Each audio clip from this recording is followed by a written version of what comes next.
Agora foi. Aí, agora foi. Descendo? Sim. Tá. Vocês estão me vendo, mas eu não estou me vendo. Estou vendo só a Carolina Rezende aqui.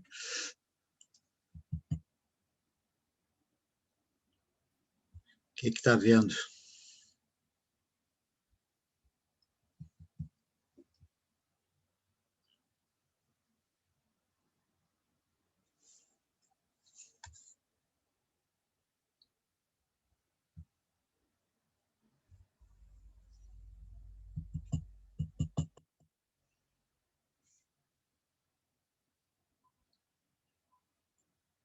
Ó, já tem o som, né? Sim, a sua voz, sim. A sua voz a gente escuta. Tá, a voz é. Não, mas eu queria conversar com vocês direto. Vamos a ver. O que houve? Esse computador aqui já está dando os doces, como se diz.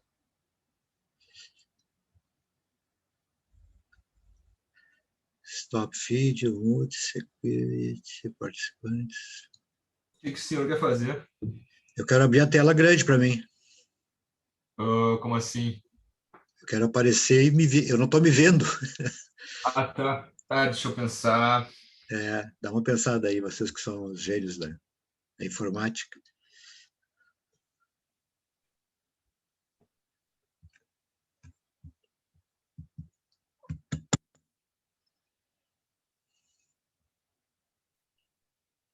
Nossa, pior que eu não sei mesmo. Pessoas. Não.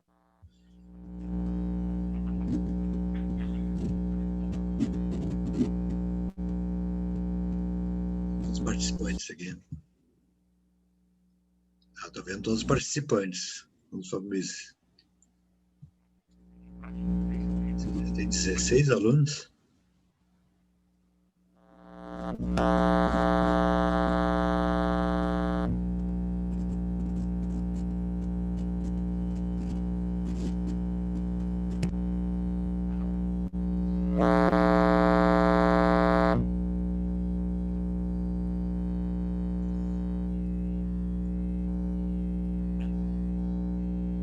Bom, pessoal, vocês estão me vendo ao menos um quadrinho ali, né? Estão me vendo? Sim, estamos. Sim, sim. Tá bom? Vamos começar assim, depois a gente conserta isso. Muito bom, pessoal. Além da Alice e do Bruno, alguém tem mais alguma informação a dar a respeito da prova ou do trabalho? Não?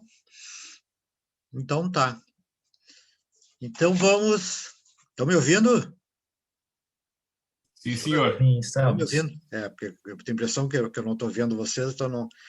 Tem já 17 alunos. Tá. Bruno, eu só estou vendo bem grande, Bruno no meio. Tá. Bom, daqui a pouco volto.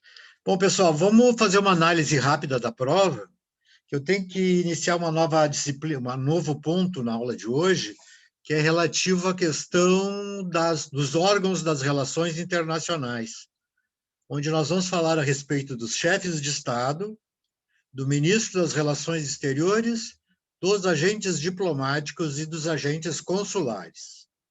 Alguém sabe qual é a diferença de um cônsul para um diplomata? Alguém sabe me dizer? Se não souberem, digam. Não. O cônsul não lida com as coisas Agora estou te de vendo. visto, de imigração e coisa assim. Sei, qual é a diferença? Os dois exercem a mesma atividade? Não, o cônsul faz as coisas de imigração, né, de emissão de vistos. O cônsul tem várias atividades administrativas, enquanto que o diplomata é o representante do Estado nas relações oficiais com o outro Estado. Depois vamos falar sobre isso. Esse é o assunto de hoje, não sei se terminamos hoje, porque eu queria ver essa prova e eu acho que vocês têm interesse em saber também, não é isso? Muito bem. Vamos lá. Vamos lá. Questão número 1. Os tratados são, por excelência, normas do direito internacional. No direito brasileiro, como ocorre nas maiores democracias, os tratados passam a integrar o direito estatal, quando há a incorporação interna. Sobre a questão, assinale a opção correta de acordo com o nosso ordenamento jurídico. A pergunta, então, está sendo questionadora a respeito dos tratados, né, e da sua incorporação interna. Então, sobre este assunto, qual é a opção correta, de acordo com a legislação brasileira? Resposta da letra A. Quando autenticado, o trabalho passa imediatamente a compor o direito brasileiro. Errada. A autenticação é aquele ato de aceitação provisória, prévia, e não significa que o Estado, a partir daquele momento, já esteja obrigado a cumprir. A ideia é que o tratado só terá eficácia plena, né, após a sua ratificação. E mais do que isto, após a sua incorporação interna. Então, a autenticação não é ato de obrigação e nem faz com que este tratado incorpore seu direito brasileiro. Alguma dúvida? Letra B. A emissão do decreto legislativo envolve a vigência imediata do tratado na ordem internacional.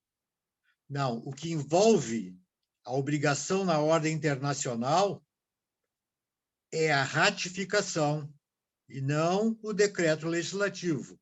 O decreto legislativo é o ato pelo qual o Congresso Nacional aprova o tratado, que irá ainda para a promulgação do presidente da República e depois a ratificação internacional. Ok? Letra C. Todos os tratados incorporados do Brasil serão recebidos com status constitucional. Nós fizemos uma aula específica sobre isso. Os tratados de direitos humanos que forem incorporados no Brasil podem ser integrados com o status constitucional, dependendo da forma de sua apreciação dentro do Congresso Nacional. E a letra D. Todos os tratados internamente recepcionados geram obrigações imediatas ao Estado. Esta é a resposta correta, a letra D. Todos os tratados internamente recepcionados geram obrigações imediatas ao Estado. Se eles forem incorporados definitivamente dentro do sistema brasileiro, o Congresso já votou, já aprovou, enviou ao presidente da República que o promulgou. Assim sendo, eles passam, então, a ser obrigatórios dentro do Brasil. Só serão internacionalmente quando da ratificação. Então, a número 1, a resposta correta é a letra D. Ok? Alguém tem dúvidas? Colocou outra resposta? Gostaria de questionar? Vamos adiante. A natureza jurídica do reconhecimento de Estado vincula-se a um ato jurídico, bilateral, livre e revogável. Ele é livre, ele é irrevogável e ele é unilateral. Certo? Letra B. Unilateral, correto. Declaratório excepcionalmente constitutivo, ou seja, declara aquela situação pré-existente, território, povo e governo, certo? E, excepcionalmente, como o caso de Israel, que eu falei a vocês, terá efeito constitutivo. E aí termina, e irrevogável. A resposta B é a resposta correta. Letra C. Ele é incondicional e exclusivamente tácito. Incondicional e tácito. Ok? Ele é incondicional, sim, mas não é tácito. Em geral, o reconhecimento de Estado é um ato de reconhecimento expresso, tácito, eventualmente. Certo? E a letra D, revogável, condicionado e constitutivo. Ele não é revogável, ele não pode ser condicional, e ele é constitutivo e excepcionalmente declaratório, era o contrário. Né? Então, a resposta do número 2 é a letra B. Perguntas? Número 3. frente à existência de conflito entre as normas de direito interno e de direito internacional, é adequado referir que existência de um conflito entre o direito interno e o internacional. Em primeiro lugar, prevalece sempre a regra vinculada à norma internacional face à sua hierarquia? Obviamente, vocês devem ter encontrado uma certa dificuldade de responder, porque esta norma que eu falo, vinculada, prevalecerá sempre, na hipótese de ser aquela teoria chamada monista moderada, certo? Mas, na verdade, essa não é a regra geral. Tá? Letra B. Prevalece sempre a norma interna em qualquer situação, nulificando-se a norma internacional. Não, também não é a situação mais adequada. Ela pode até, eventualmente, nulificar uma norma internacional quando a norma interna for posterior ao tratado internacional. E a letra C. Prevalece sempre a hierarquia normativa adotada pelo sistema constitucional vigente no Estado.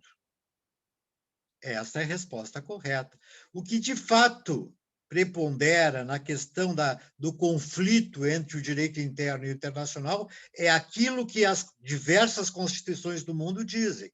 O Brasil, por exemplo, estabelece a primazia da ordem interna e não internacional. Os países europeus prevalece sempre a norma internacional sobre a interna. Então, veja que quem regula o tipo da solução do conflito é a norma dita constitucional. Letra C é a letra correta. E letra D, nenhuma das hipóteses. Na verdade, a letra C é correta, portanto, essa fica descaracterizada. Número 4. Considerando o ato de reconhecimento de Estado como o marco inicial da existência jurídica do Estado, é correto afirmar que marco jurídico da existência do Estado é o atestado de nascimento do Estado, certo? O que nós podemos afirmar com o ato de reconhecimento?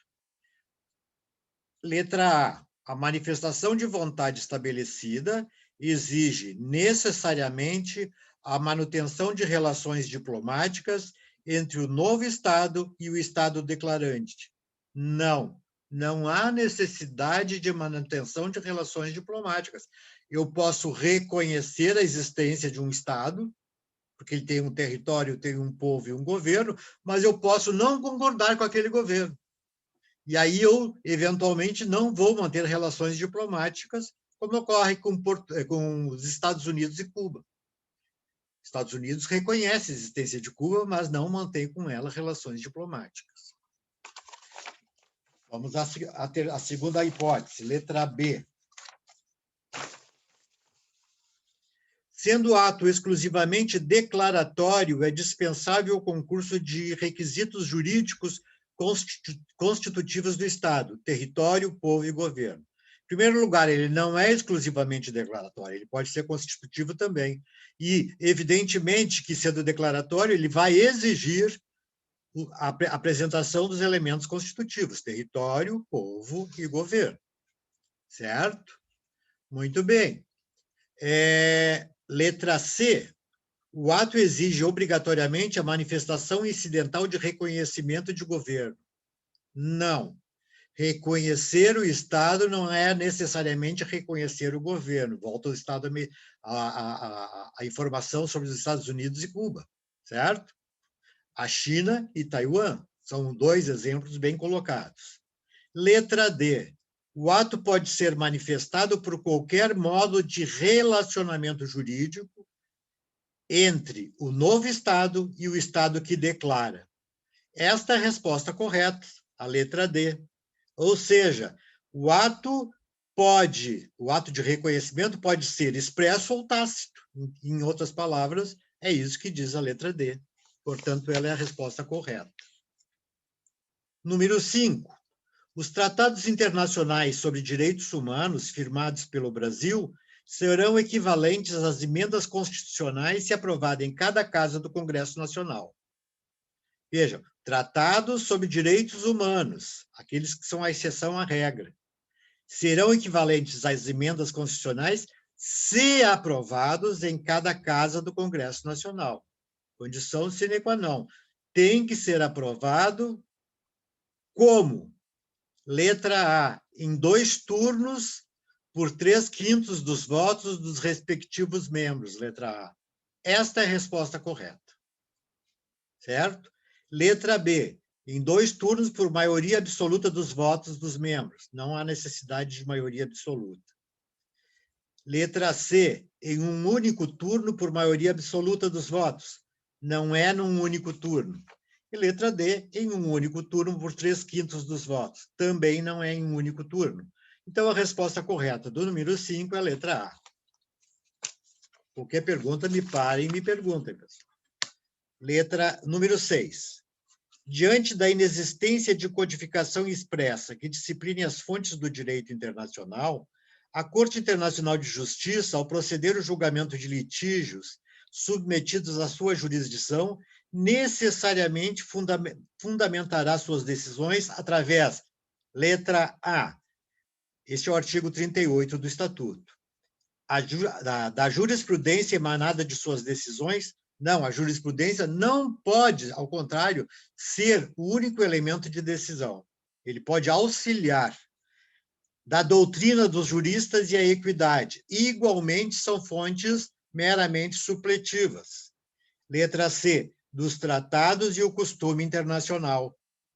Evidentemente que são essas 2 fontes as mais importantes, através das quais os juízes se estabelecem dentro do sistema de análise de processos internacionais. Primeiro os tratados, depois o costume.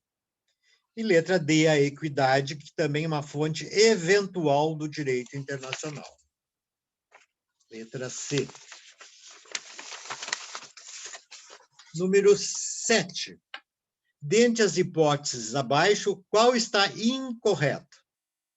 As organizações internacionais são resultados de manifestação de vontade de quaisquer sujeitos de direito internacional e não sujeitos de direito interno. Errada.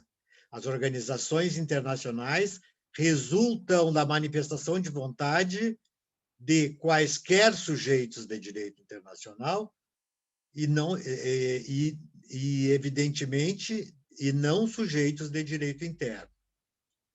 Letra B. O ato constitutivo de uma organização internacional é sempre um tratado? Correto. Desculpe, na primeira eu não disse, a primeira está correta também. A segunda, ato constitutivo de uma organização é sempre um tratado? Tudo que fez nascer a ONU foi a Carta de São Francisco, o que fez nascer o Mercosul foi a Carta de Assunção, o que fez nascer a União Europeia foi a Carta de Maastricht, e assim por diante. Letra C, os membros de uma organização internacional não podem impor seu próprio direito? Não podem impor o seu próprio direito? Onde é que eu estava?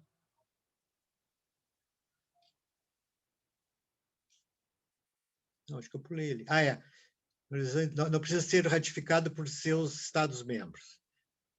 Eu estava perguntando qual é a hipótese incorreta, né? Isso aí, o ato constitutivo é sempre um tratado? Sim, é um tratado. Letra C, os membros de uma organização internacional não podem impor o seu próprio direito? Evidentemente que não. O que prevalece são as regras da própria organização internacional. E a letra D, o tratado constitutivo de uma organização internacional não precisa ser ratificado por seus Estados-membros. Evidentemente que tem que ser ratificado por seus Estados-membros, senão ela nem existiria. É eles que criam a organização internacional. Resposta correta, número 7, é a letra D, de dado.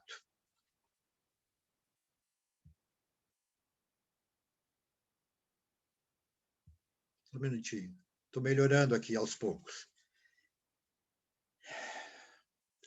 Sofia, né? É a Sofia, né? Eu estou lendo a tua prova aqui, por sinal, só não estou lendo as tuas respostas. Tá bem, tranquilo. Eu também estava acompanhando aqui. Número 8, plenos poderes. significa um documento expedido pela autoridade competente de um Estado, ou seja, uma ordem estatal, pelo qual são designadas uma ou várias pessoas para representar o Estado na negociação, na adoção ou na autenticação do texto de um tratado, para manifestar o consentimento do Estado em obrigar-se por um tratado ou para praticar qualquer ato relativo a um tratado. Algumas pessoas, em virtude de suas funções, estão dispensadas do documento, ou seja, os plenos poderes. Não é isso? Podendo realizar todos os atos relativos à conclusão do tratado. Quem está dispensado de apresentar plenos poderes? Em primeiro lugar, aquele que outorga, o chefe de Estado, não é isso? E o segundo lugar, quem mais, pessoal? O ministro das Relações Exteriores. Então, assim, você vai ver aqui que as respostas que foram colocadas diz o seguinte, letra A, os presidentes do Poder Executivo, Legislativo e Judiciário. Errada.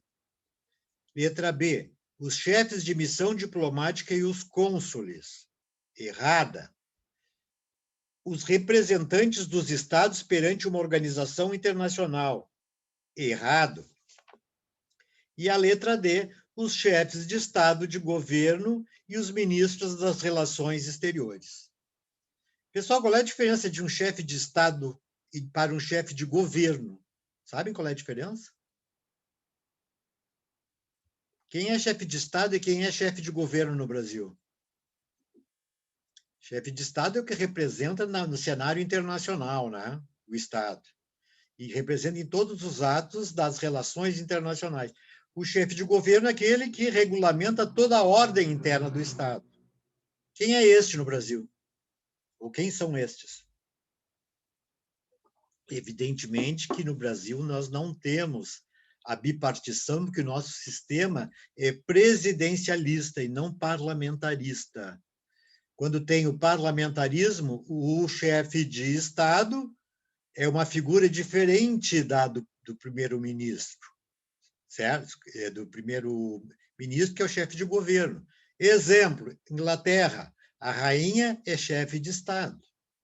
O primeiro-ministro é chefe de governo, ok? Na ordem internacional, quem representa a Inglaterra é a rainha. Número 9. Hipótese incorreta. Um estado parte significa um estado que se obrigou por um tratado em vigor. Certo ou errado? Eu estou perguntando qual é a incorreta. Está certo, estado parte é aquele que se obrigou por um tratado em vigor. Letra B. Estado contratante é aquele que participou na elaboração e adoção do texto do tratado.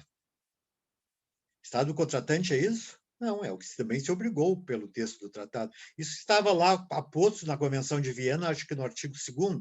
Né?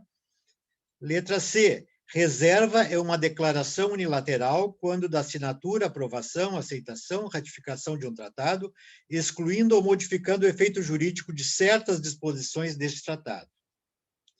Reserva, de fato, é uma declaração unilateral, certo? Quando da assinatura, aprovação, etc. e tal, excluindo ou modificando efeito jurídico. Está certo. Letra D, estado negociador é aquele que participou das negociações preliminares do texto do tratado.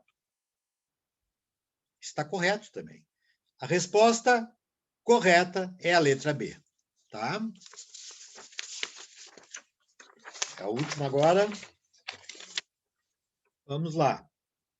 Constituem-se em beligerantes aqueles que, por força de reconhecimento internacional, passam a condição de pessoas internacionais, desde que... Eu estou perguntando se, na verdade, os beligerantes têm reconhecimento e personalidade internacional. Eles terão, provisoriamente, recordam-se? E terão, quando eles preencherem certos requisitos.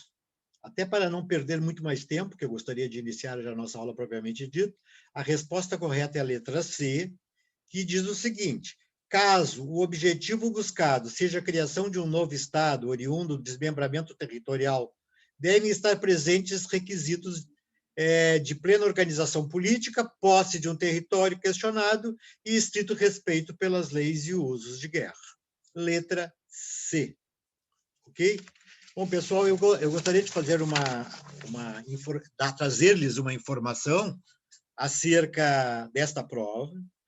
Eu vou dizer que, para a turma de vocês, Escola de Negócios, foi uma prova difícil, que, evidentemente, exigia, basicamente, a pesquisa, né? Seja nos slides, eu tentei mais ou menos me focar ali dentro, seja na convenção, seja em outros documentos. É uma prova típica da Faculdade de Direito, pessoal, com todo respeito. Então, vocês estão aqui diante de uma prova que, na verdade, eu vi um excelente aproveitamento da turma. E me satisfez muito o aproveitamento, porque, de fato, pesquisaram. Temos vários 10, vários não, alguns 10, nós temos bastante 8 e notas, e pouquíssimas notas baixas, certo? Evidentemente que isso tem os seus efeitos e as suas justificativas, né, pessoal? Vamos professor, lá. Fala. Professor. Quem está falando? Wei Sheng, eu. Wei Sheng, tudo bem? Sim, é assim, ó, eu acompanhei a prova, gostaria de falar, só para perguntar uma coisa, cada uma pergunta vale um ponto? Uhum. Cada questão vale um ponto. Sim, eu vi agora que eu acertei 8 questões, só que a nota é 7 só. Então, têm como... Isso pode acontecer e eu, às vezes, com a pressa, passo alguns erros nessa... Tu acertaste 8. Sim, por favor. Eu já vou corrigir. Vem, né? Só para verificar depois. Não, eu vou ver, sim. Nota... Professor, eu também tive o mesmo problema. Eu também. Tá, vamos lá, pessoal, porque eu erro, sem dúvida nenhuma. Quem mais? Professor, eu não sei se talvez, se o senhor quisesse ler as respostas de novo, tipo só 1A, 2B, 3C. Posso falar em seguida agora. Só para ter certeza se... Querem que eu coloque ali no Moodle? Ou quer que eu diga agora? Se pudesse dizer agora, acho que seria bom, porque... Bom, vamos lá então. Vamos lá de novo. Número 1, letra D, de dado. Número 2, letra B, de bola. Número 3, letra C. Número 4, letra D, de dado. Número 5, letra A. Número 6, letra C. Número 7, letra D de dado. Número 8, letra D de dado de novo. E número 9, letra B de bola. E número 10, letra C. Certo? Então, eu preciso que o senhor dê uma olhada na minha prova, porque eu acho que tem uma que foi marcada errada. Tu é a Alice? Como é teu nome? Ana Carolina. Ana Carolina. Tá. Alguém mais? Eu também, professor. Alice. Tu é uma questão, Ana Carolina? Para mim é uma. Mais um, tá. A outra, quem falou? Alice. A minha também tá para 8, mas eu acertei 9 com o seu gabarito. Tá bom. Professor, qual é a resposta da letra da número 3, desculpa? 3? 3 é a letra C. Ah, tá. Não, então minha nota está correta, não tinha pego a número 3. Uhum. Muito bem. Pessoal,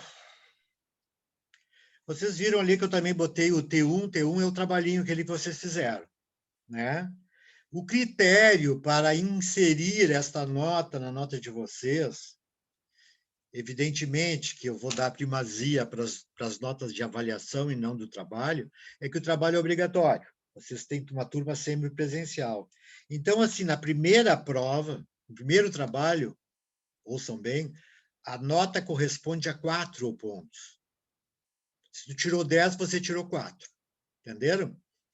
E no segundo trabalho, que será feito no mês que vem, a nota equivale a 6.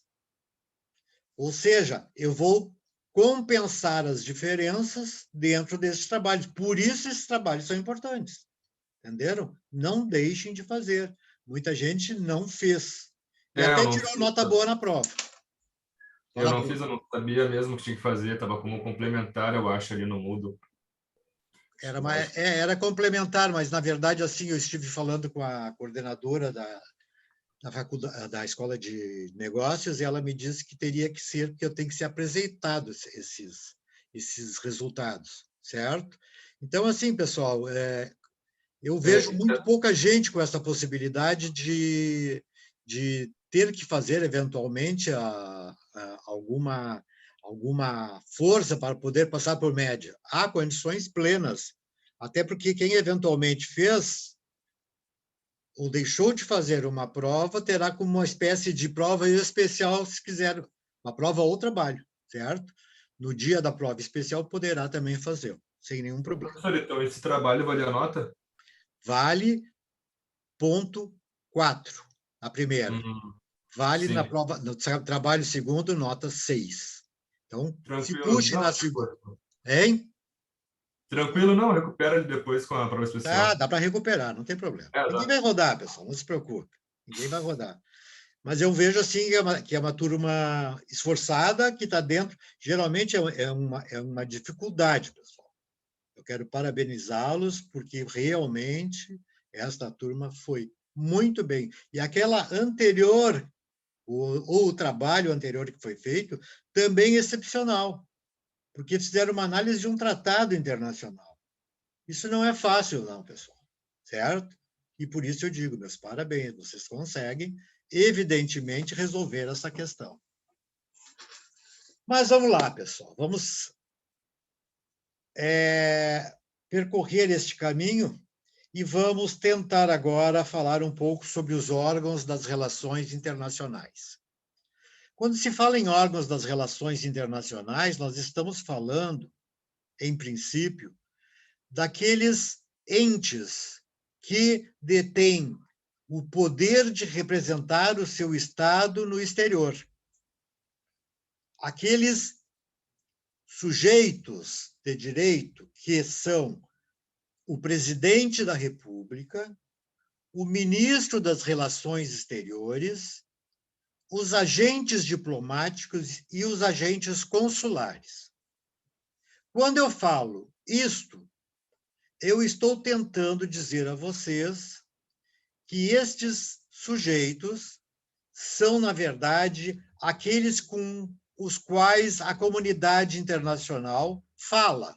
Ou seja, o Brasil fala os seus objetivos, os seus interesses, as suas vantagens ou desvantagens no cenário internacional através destes representantes.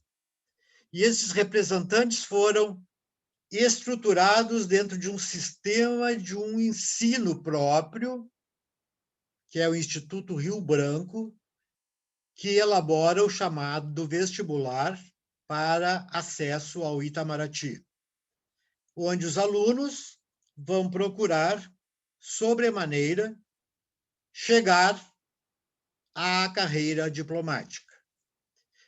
Eu já digo mais um pouco. Os cônsules, ou os cônsules, na verdade, eles não têm quadro de carreira no Brasil. Eles não estudam para ser cônsul, não há este quadro. Então, vocês me perguntariam, mas de onde é que são tirados os cônsules, então? Eles são retirados dos próprios membros iniciantes ou já até mesmo formados no Itamaraty, a dependência do tipo de cônsul que pretendem designar. Eu teria que falar mais duas palavras. Em primeiro lugar, que existem dois termos que vocês devem guardar. O Estado acreditante, repito, o Estado acreditante e o Estado acreditado. O que significa isso? Linguagem diplomática também. O Estado acreditante é aquele Estado que envia os seus representantes para o exterior, onde vão desenvolver as suas funções de representação, certo? Ou seja, o Brasil envia um diplomata para o Irã, este diplomata foi designado pelo Brasil, que é o Estado acreditante, e aonde ele vai desempenhar a atividade. No Irã, nós vamos denominar de Estado acreditado, certo? Enviar e manter estes agentes nesses locais é a função do governo do Estado. Por isso que, dentro da ordem hierárquica, o primeiro é o ministro das Relações Exteriores. Desculpem, o primeiro é o chefe de Estado, que no Brasil se confunde com o chefe de governo. Certo, pessoal? Por quê? Porque, na verdade, os chefes de Estado são, sem dúvida nenhuma, os maiores representantes do Estado. Certo? Está no ápice da representação estatal. Eles representam não só internamente o Estado, como também internacionalmente. Aliás, só o presidente da República pode celebrar tratados internacionais. Nenhum outro sujeito, a não ser que designado pelo chefe de Estado, poderá representar o país. Então, vejam, no momento em que ele é o maior representante do Estado, ele vai receber, ele vai outorgar, certo? Certas prerrogativas e imunidades que lhes são peculiares também. Por exemplo, se o chefe do sistema brasileiro for viajar, for designado para um grande evento internacional num país amigo, ele vai obter como representante oficial prerrogativas e imunidades. Prerrogativas como, por exemplo, inviolabilidade pessoal dele. Ele não pode ser objeto de prisão. Ele não pode ser objeto de processamento judicial. Ele não responde no país em que se encontra naquele momento, investido no cargo que representa, ele não pode ser sequer coagido em relação aos seus familiares e os seus funcionários. Eles recebem por contágio este princípio de inviolabilidade. Vejam, eles estão, na verdade, imunes. Eles estão, na verdade, invioláveis. Eles têm que receber este galardão, porque este galardão faz com que ele possa bem representar o seu país e não possa, eventualmente, ser coagido a fazer o que o país estrangeiro quiser. Isso é um efeito, pessoal, que todo o sistema internacional utiliza-se. E isso se utiliza através da Convenção de Viena de 1969 de Relações Diplomáticas. Todo chefe de Estado possui inviolabilidade pessoal e quanto aos seus bens. Veja, os bens deles não podem ser objeto de apropriação, desapropriação, certo? Os bens, inclusive a casa do chefe de Estado, onde ele se encontra, é também inviolável, certo? Por isto, ele recebe essa possibilidade, atribuindo-lhe outras prerrogativas, tais como ele está isento de impostos e está isento de direitos aduaneiros. Ou seja, o chefe de Estado não paga impostos no exterior, não paga direitos aduaneiros no exterior, certo? E, portanto, não pode lhe ser cobrado estas taxas enquanto ele estiver representando seu Estado naquele local. E, finalmente, ele tem uma isenção jurisdicional. O que é isso? Isenção jurisdicional significa que ele não pode responder processos diante de quaisquer tribunais do país em que ele se encontra. Vejam que tudo isto foi lhe conferido mediante a necessidade de que ele esteja devidamente protegido para poder exercer os seus poderes como Estado. O chefe de Estado é o próprio Estado quando representa na ordem internacional. Ok? Aí vocês me perguntariam, mas por que eles têm estes poderes e quais os objetivos? Em primeiro lugar, porque isso é um princípio oriundo de um tratado internacional obrigatório no mundo hoje, que é a Convenção de Viena de 69. Eu acho que eu errei aqui, Convenção de Viena de 61, tá? 61. Convenção de Viena, corrijam, de 1961, sobre relações diplomáticas. É tal a infinidade de países que adotaram esta convenção que ela se tornou quase que obrigatória. Para dizer, na verdade, aqueles que exercem a diplomacia internacional têm que ter ratificado a Convenção de Viena de 61. Então, vejam, por quê? Porque isso é um princípio de cortesia internacional. Cortesia internacional para que todos entre si exerçam interesses e as suas necessidades. Ou seja, todos os estados do mundo mutuamente precisam um do outro. E, evidentemente, que se eu concedo tantas prerrogativas e imunidades a um chefe de Estado no Brasil, eu terei que oferecer o mesmo atributo a um chefe de Estado de um terceiro país, seja onde for. E todos mutuamente estão investidos nestes poderes.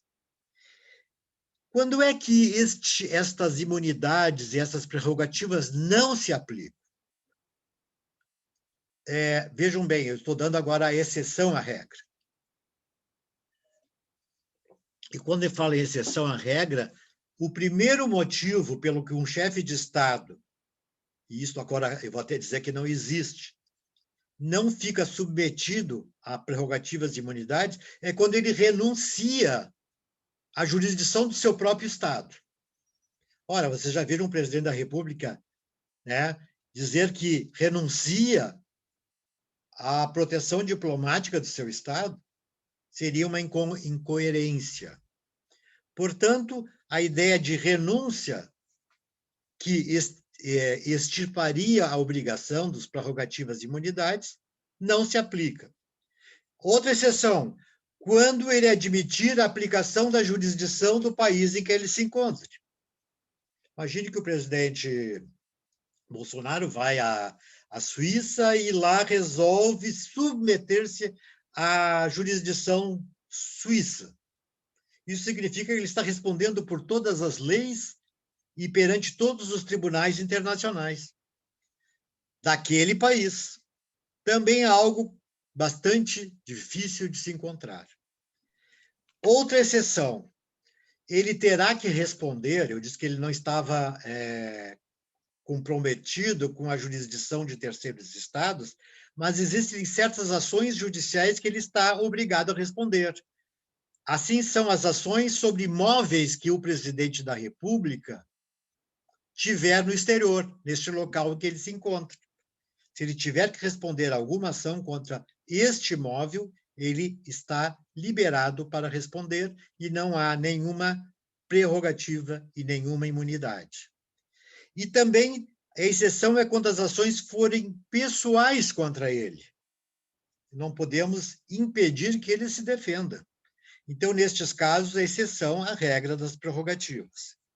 E, finalmente, quando o presidente da República, certo, for herdeiro ou legatário, já explico, de uma herança no exterior onde ele se encontra. Ora, se ele vai responder perante, por exemplo, pretensos herdeiros que lá existam em relação ao patrimônio que foi lhe deixado por um tio, por exemplo, ele vai ter que se defender, né? Esta é uma ação pessoal, porque ele é herdeiro, ou seja, recebeu por ser descendente de primeiro grau. Ou seja, herdeiro necessário, como ascendentes, que são o pai e a mãe, e descendentes, os seus filhos. E também como legatário. Se o presidente da República eventualmente receber um testamento no exterior que lhe concede uma casa, por exemplo, né? e esta casa ele vai receber, e há um conflito em relação a esta casa. Ele, sendo legatário, ele poderá responder pessoalmente por este atributo. Então, basicamente, eu tentei sumarizar aqui a importância do chefe de Estado nas relações internacionais. Não esqueçam que ele é a pessoa que comanda a ordem internacional a partir do nosso Estado, ou a partir do Estado em que ele for nacional. Segundo exemplo de representante estatal. Segundo exemplo, o ministro das Relações Exteriores. Em primeiro lugar, eu gostaria de esclarecer a vocês que o ministro das Relações Exteriores, pessoal, é aquele que foi designado pelo presidente da República para ser seu assessor direto, certo? E incondicional em todas as relações internacionais do Brasil. Estou dando o exemplo do Brasil, né? Ou seja, o ministro das Relações Exteriores é o representante máximo do Ministério das Relações Exteriores. Este ministério, então, é aquele cujo atributo, basicamente, é manter relações amistosas com todos os países do mundo. E as funções do Ministério das Relações Exteriores é realmente o de conceder esta cortesia aos ministros ali representados. Também o ministro das Relações Exteriores, se tiver no exercício do cargo no país em que ele se encontra, por exemplo, para um congresso, ou seja, ele está representando de fato o Brasil, certo? Ele vai possuir também imunidades e privilégios, sejam imunidades pessoais e também familiares. Vejam que a imunidade e as prerrogativas se estendem à família dele. Eles são contagiados com este atributo. E por que são contagiados? Para que não haja coação sobre seus parentes. E mais do que isso, contagia inclusive seus funcionários. Ou seja, todos os funcionários, desde a mais reles, do mais reles funcionário até o mais alto cargo, todos eles igualmente têm imunidades e privilégios, enquanto estiverem representando junto com o ministro naquele país. E ele, além de tudo, é o plenipotenciário direto. Ele não precisa de procuração do presidente da República para negociar e assinar tratados. Ele pode assinar diretamente, sem a necessidade de plenos poderes. Ok?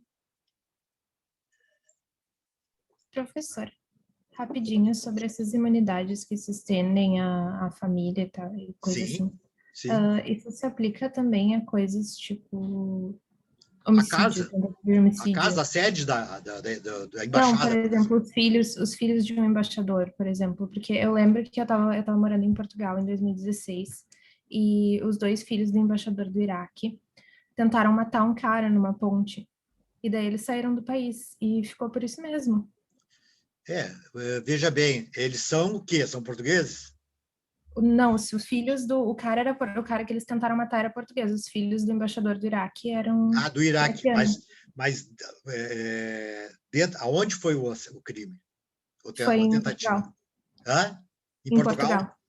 E Portugal não aprendeu eles não estavam...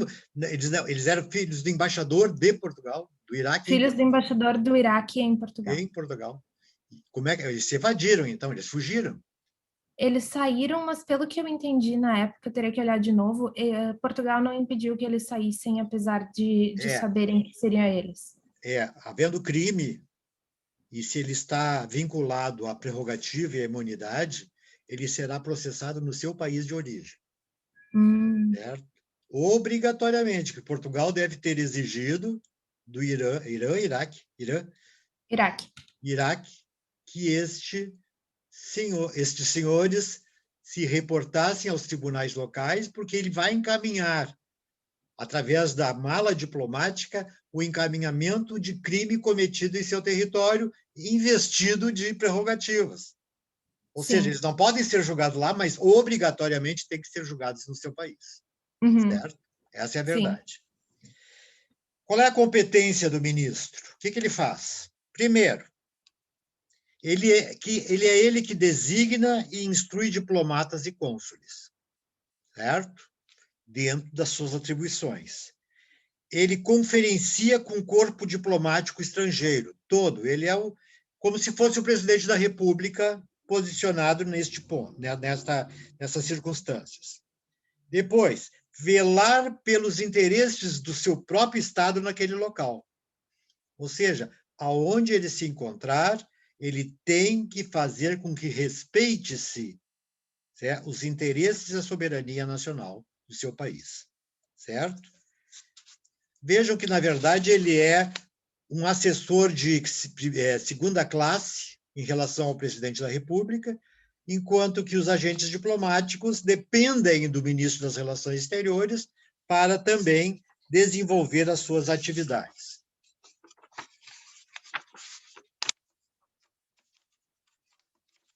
Agentes diplomáticos.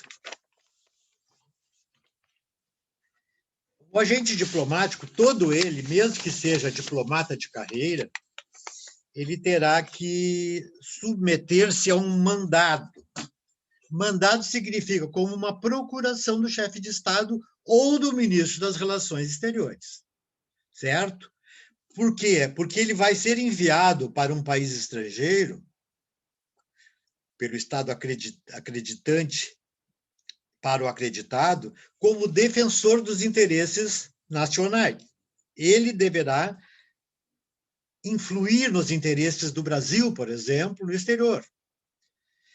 Isso está estabelecido naquela mesma Convenção de Viena de 61, porque ela fala não só dos chefes de Estado, ministros e também dos agentes diplomáticos. Na verdade, o atributo que o agente diplomático recebe tanto do presidente da República, tanto quanto do ministro das Relações Diplomáticas, é o chamado direito de legação. Não é delegação, é separado, legação. O direito de legação é o direito de receber e enviar agentes. Todo Estado tem esse direito. Ou seja, eu posso receber agentes estrangeiros e eu envio agentes nacionais.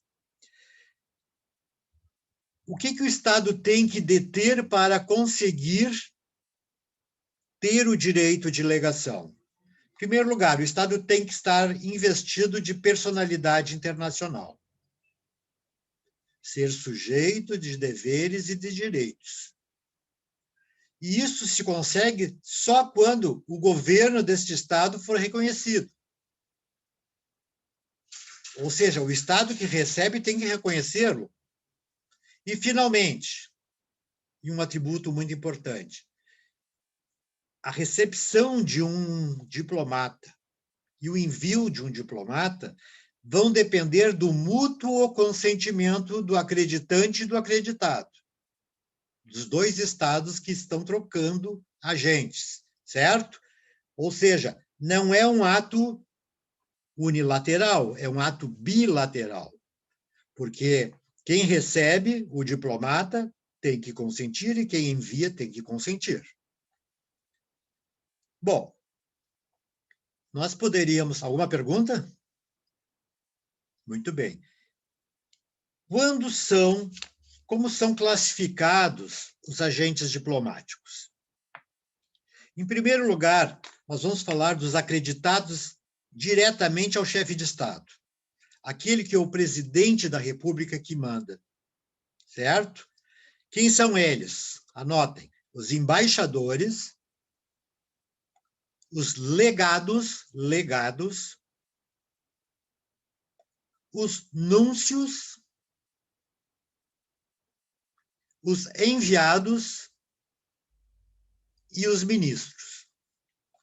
E estes que são acreditados pelo chefe de Estado, embaixadores, legados, núncios, enviados e ministros, são todos classes hierárquicas do sistema diplomático, Todos eles estão no ápice da carreira, certo? O embaixador já esteve exercendo atividades como diplomata em vários países, e quando ele ascende ao ápice da carreira, como no Exército, um general, por exemplo, certo? O embaixador está neste ápice da carreira. Os legados também, pessoas que o presidente designa e que muitas vezes até não são diplomatas. E, finalmente, os núncios. Quem são os núncios? Os núncios são os representantes no país do Vaticano. E vejam, em todos os países católicos do mundo, ou que têm ou professam de uma maneira muito expressa a religião católica, os núncios são os chefes do corpo diplomático, certo? E, finalmente, nós temos ali os enviados e ministros, que são pessoas balizadas em determinados setores técnicos para poder resolver problemas específicos. Por exemplo, resolver o problema financeiro do Brasil na Coreia, resolver o problema social do Brasil na Índia, resolver o problema tecnológico do Brasil nos Estados Unidos. Esses são membros diplomáticos que são enviados para que deem a sua manifestação acerca da realidade do processo. Depois nós temos os acreditados junto ao ministro das Relações Exteriores. Estes, evidentemente, como são designados diretamente pelo ministro, eles são apenas de uma classificação. São os chamados encarregados de negócios. Encarregados de negócios. Ou seja, eu vou, em nome do ministro das Relações Exteriores, à Organização Mundial da Saúde para tratar acerca do problema, Covid, certo? Eu sou encarregado de negócio porque, invariavelmente, eu devo ser médico, eu devo ser especialista, eu devo ter conhecimento técnico da matéria que eu vou representar no exterior, certo? Bom, todo este contexto de representantes que um Estado recebe, vejam, o Brasil nós temos quantas embaixadas? Onde é que estão localizadas as embaixadas no Brasil? Temos embaixada em Porto Alegre? Só em Brasília. Só em Brasília. Por quê? Porque elas devem ficar na capital do estado. Capital, porque eles estão ali representando oficialmente seu país de origem. Por isso, na capital federal. Onde exercem suas atividades os cônsules? Em Brasília? Não necessariamente. Evidentemente que eles vão ser representantes em uma determinada cidade ou num porto que eles inspecionam. Eles são encarregados, né? Eles, na verdade, estão exercendo atividades, certo? No sentido de formar esse corpo diplomático do Brasil, que é capitaneado pelo núncio apostólico. Como são estabelecida essa hierarquia? Primeiro, os representantes acreditados, ou o diplomata, ou o ministro das Relações Exteriores, etc. Depois, a chefia do decano, ou também chamado núncio apostólico. Os países que não têm o núncio apostólico, nós vamos falar em decano. É o mais velho do encargo diplomático. E depois os acreditados, os adidos, os intérpretes e os chanceleres.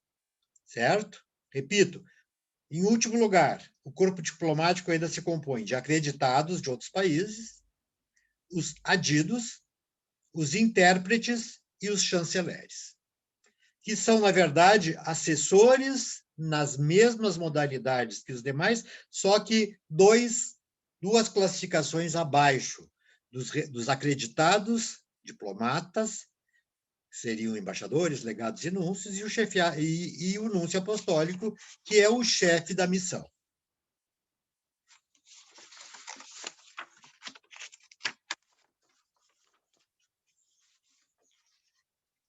Muito bem.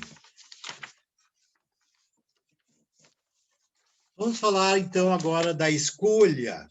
Eu não sei se alguém alguma vez pensou, eu vou fazer diplomacia. Algum de vocês já pensou isso?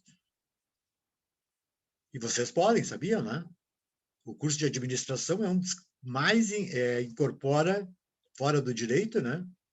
Diplomatas de carreira. Na verdade, este concurso é um concurso público para o Instituto Rio Branco, talvez o mais difícil concurso público existente. Porque eu fiz 2 vezes esse concurso, e, na verdade, assim, muito para experimentar e para poder pegar o traquejo do conhecimento acerca das perguntas, eles simplesmente te exigem inglês e francês, fluentemente, e você tem que, por exemplo, contar a história do conflito do Oriente Médio entre palestinos e judeus em francês ou em inglês. Essa é a redação, certo?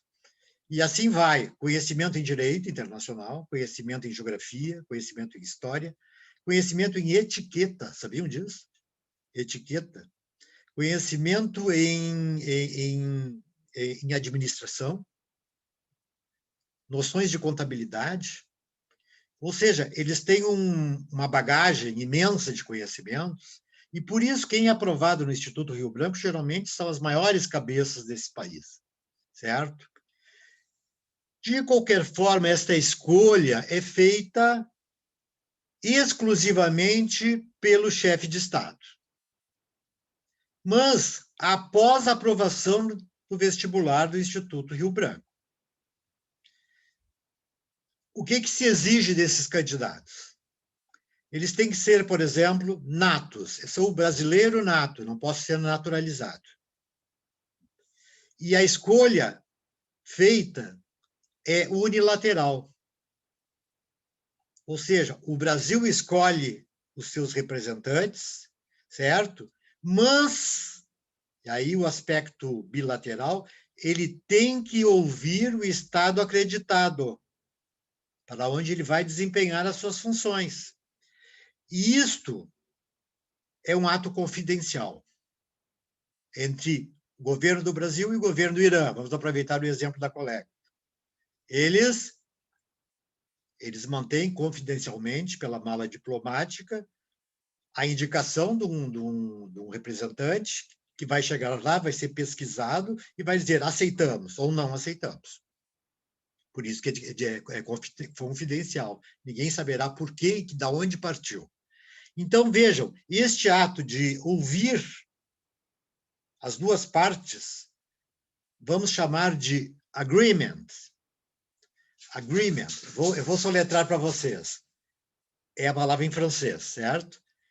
A-G-R-E com acento, certo? Agreement. M-E-N-T. Agreement. Ok? Este é o ato de aprovação do agente designado, certo? Ele recebeu o agreement. Receber o agreement significa ter sido aprovado bilateralmente pelas partes e vai assumir o encargo.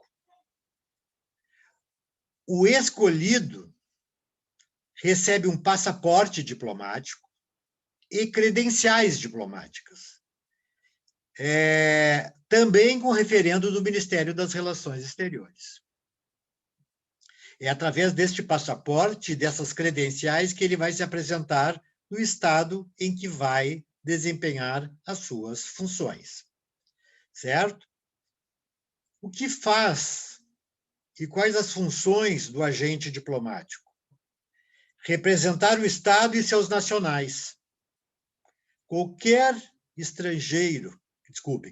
brasileiro num país estrangeiro onde o diplomata exerce suas funções, poderá ser monitorado por este, certo? E representado pelo próprio diplomata, no caso de algum conflito. Segundo, negociar sempre com o governo estrangeiro.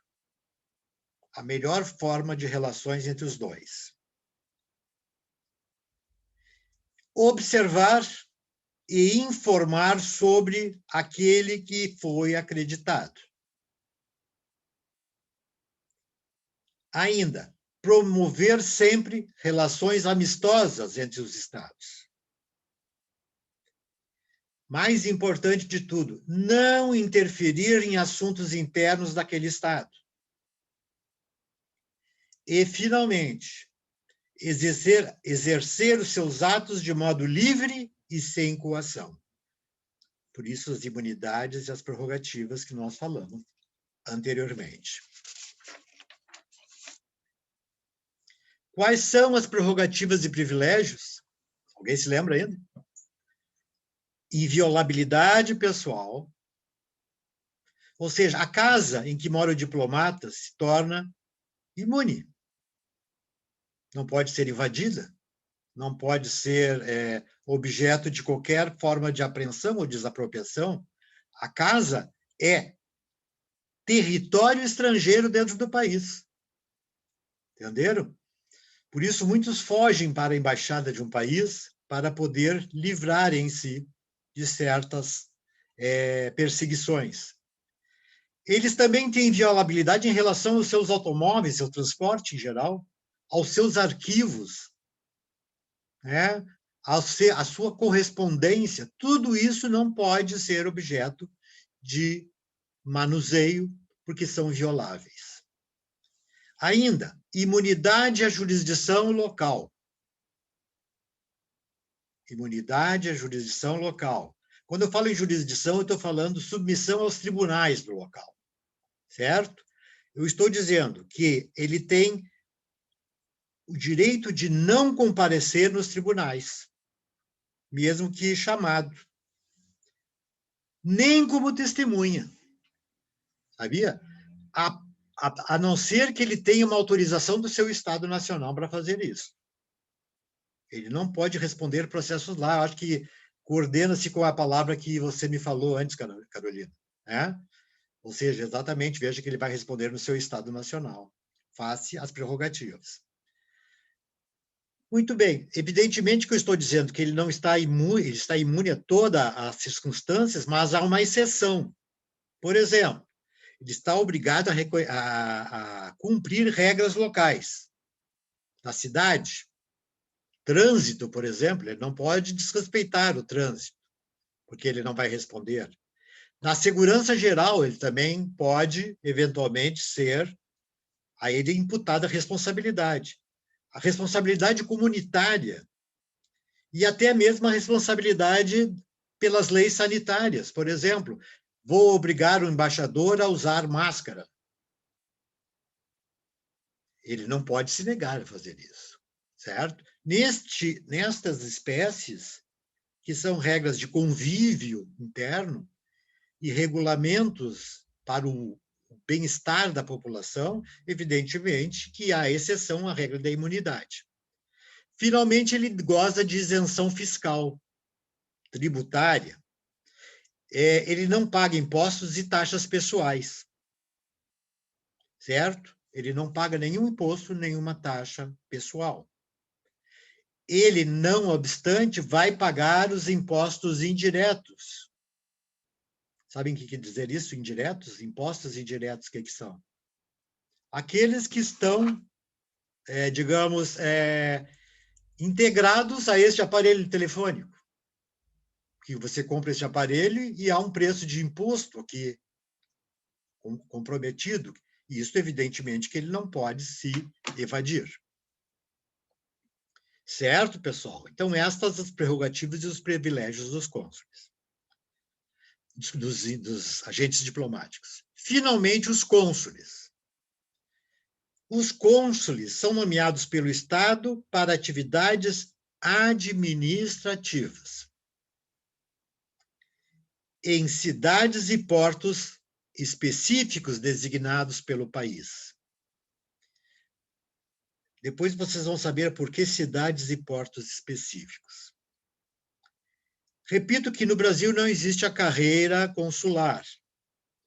E a nomeação, invariavelmente, depende do tipo de cônsul que nós vamos indicar. Existem dois tipos de cônsul. O cônsul missi, M-I-S-S-I, missi, ou de missão, se quiserem, que é aquele que é formado como cônsul, estudou como cônsul, formou-se como cônsul. Repito, no Brasil não há esta categoria. E os cônsules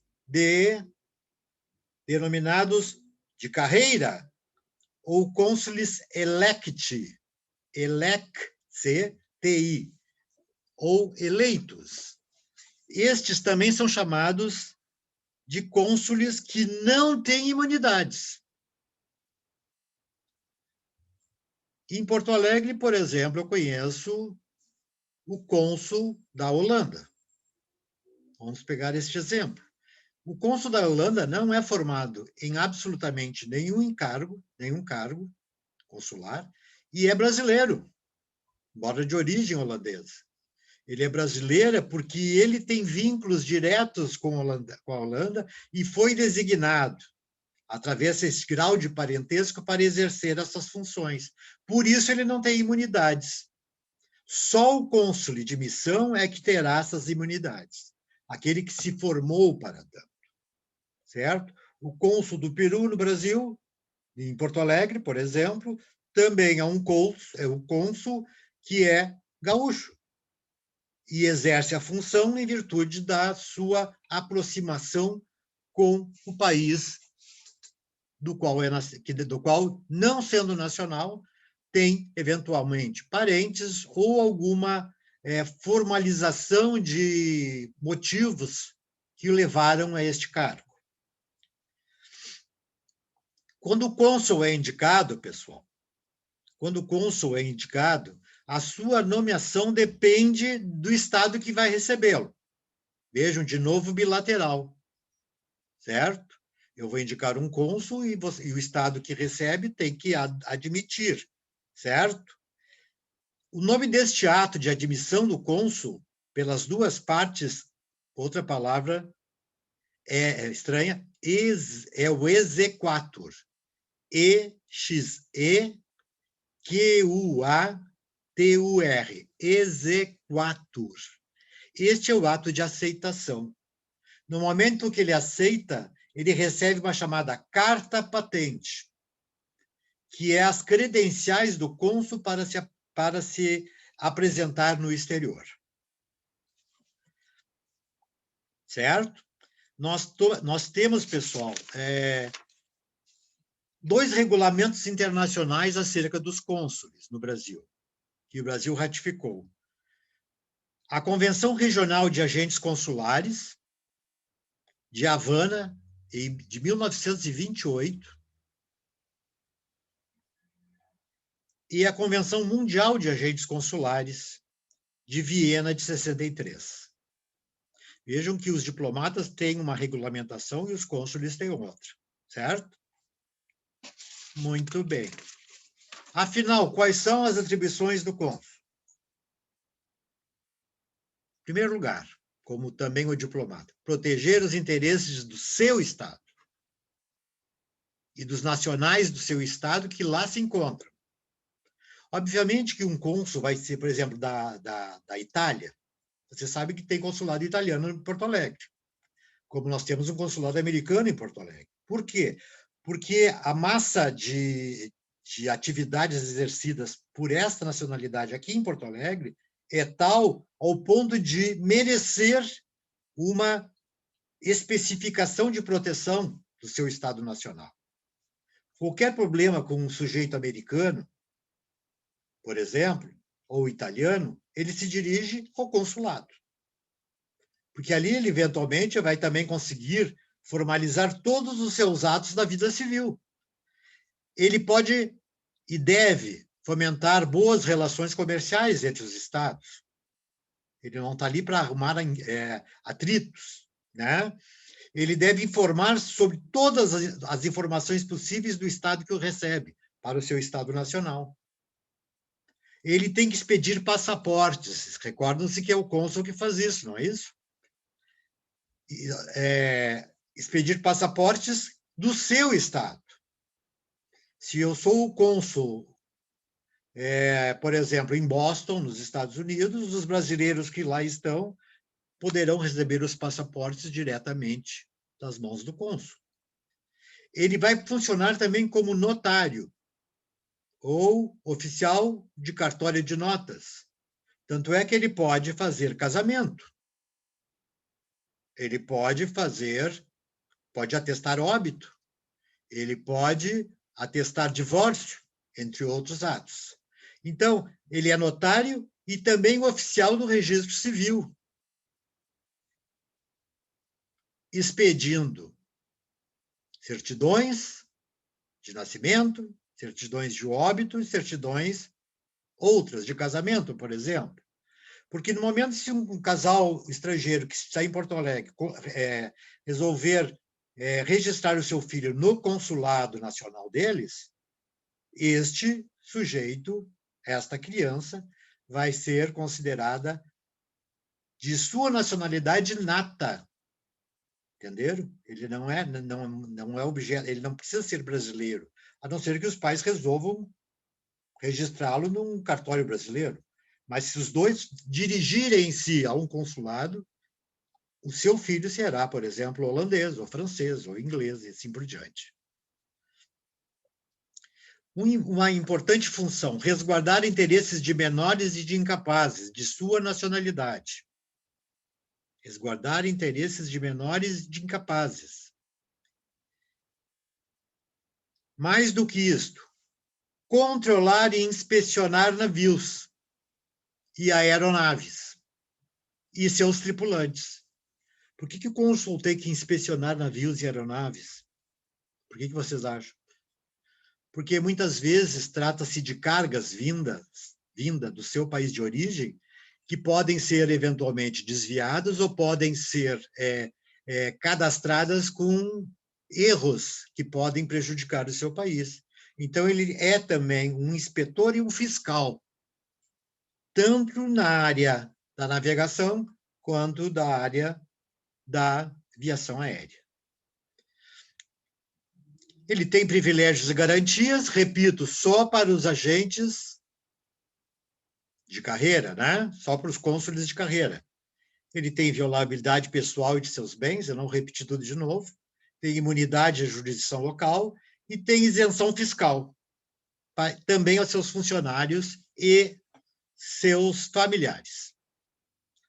Bom, pessoal, do modo possível, eu fiz um relato e um sumário do sumário, para que vocês entendessem, de uma maneira esquemática, ao menos, estas classificações.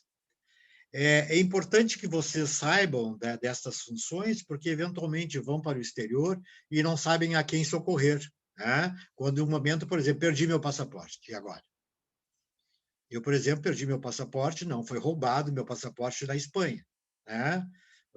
Roubaram meu dinheiro também, alguma outra coisa, mas aí eu me dirigi diretamente ao consulado brasileiro e resolvi tudo por ali. Senão eu nem conseguiria voltar ao Brasil, né? Nem sair no aeroporto. Então, essas questões são questões que a gente tem que imaginar, que são questões do dia a dia, né? Das relações normais do ser vivente e que, eventualmente, necessitam de um auxílio e de uma eventual proteção. Ok, pessoal? Eu quero... tá bom. Tá bom para hoje, né, pessoal? Se vocês quiserem alguma outra informação sobre a prova ou sobre o trabalho, eu peço que vocês incluam isso hoje no meu e-mail, que eu vou analisar estes que falaram aqui e outros que, eventualmente, sob pena de perdimento de prazo, tá? Que aí já estou adiantando muito. Os que por exemplo, você, Sofia, que já mandou isso anteriormente, eu já sei, mas acho que é só o seu caso, então não é o problema. Os demais, me relembrem, é o trabalho e é a prova, certo? Ok, pessoal? É isso. E assim vamos evoluindo. Pois não. Quem fala? Não, você ia falar, pensei que acabar a aula, ia falar o quê? Pode falar, pode falar. Não, é que assim, ó, o meu caso é que eu fiquei com 0 e eu acertei 7. E tá enviado. Tu não me deu o teu nome? Dei, é Bruno. Ah, Bruno, já botei aqui. Bom. Eu botei não compareceu e... não compareceu, daí eu entrei agora. Vou revisar agora o e-mail, no Moodle. Mandei e-mail também. E as provas que foram dadas, que já aconteceu 2 vezes com isso comigo, e agora aconteceu 3 vezes. Eu estranhei. Sim. Tá? Mas eu vou corrigir. Perfeito. Por isso que eu faço essa revisão exatamente para regularizar essa situação. E até mesmo para poder obter de vocês uma espécie de recurso. Um recurso importante, certo? Um recurso que tenha fundamento, obviamente, né, pessoal? Ok? Todos satisfeitos? A nossa aula, então, fica por Professor, aqui. só uma coisa com respeito a esse prazo, não seria bom dar mais uns dias para o pessoal que não está assistindo a aula agora? Jonathan, quem é que não... Isso. Eu fico difícil, eu fico com dificuldade de saber quem são essas pessoas. Nós não temos aqui um WhatsApp, né? Nas outras turmas do direito eu tenho um WhatsApp que eu comunico tudo por eles lá. Se vocês quiserem criar, eu fico à disposição de vocês, não tem problema nenhum. Deixa para a Sofia fazer esse WhatsApp. E aí vocês todos se associam ali dentro e não tem esse problema, né? Mas podemos deixar até a semana que vem, então, tá bom, Jonathan? Não, por mim é tranquilo que eu estou aqui, né? Não, eu sei, não. Pra... É que tu me pediu o prazo, eu acho que seria o prazo suficiente, né? Já faz algum tempo que fez a prova. Na próxima aula, nós vamos sair um pouco deste ponto e vamos entrar nas relações do mercado internacional, na questão relativa ao direito da integração, na União Europeia e no Mercosul, certo? E na última parte do programa, que provavelmente já estamos em junho, nós vamos falar sobre direito internacional privado, ok? É isso aí. Boa noite a todos e até a próxima aula. Boa noite, professor. Obrigado. Valeu. Boa noite. Boa noite, tudo de bom para vocês. Também. Agora eu fiquei inteiro aqui.